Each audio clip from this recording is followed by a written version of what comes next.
Hi guys, tara, gawa tayo ng abaka scrunch. Pero kadalasan nga, ang tawag dito ng iba ay sinamay. At sa video nga pala na ito ay makikita nyo kung ano nga ba ang process sa paggawa nito. At kung saan nga ba ito kadalasan na ginagamit. Kung makikita nyo nga pala dyan ay nilalagay na namin sa mahabang lamesa yung mga fibers. At syempre, ang gamit namin dyan na fiber ay abaka. At alam nyo ba, ang abaka ay isang uri ng banana tree. Isa nga din pala ito sa pinakamatibay na natural fiber plant. Kaya kadalasan ginagawa din itong rope. Pero sa video nga pala na to ay makikita nyo yung paggawa ng abaka scrunch na kadalasan naman ginagamit sa mga flower arrangements. Tulad na lang nga ng mga flower bouquets. At ang iba naman ay ginagamit nila ito sa mga DIY crafts. Kung makikita nyo nga guys ay pinapantay na namin yung kada sides nito. May palatandaan nga din pala dyan kung paano mo yan ipapantay. At pagkatapos nga ng pagpapantay ay bubuhatin na yan. At syempre ililipat yan doon sa mismong net para nga mabilad ito sa araw at mas madaling matuyo. At syempre kapag natuyo na yan ay pwede na yan tanggalin dyan sa net.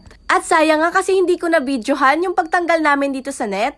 So hanggang dito na lang nga guys at sana may natutunan kayo for today's video. So yun lang, bye!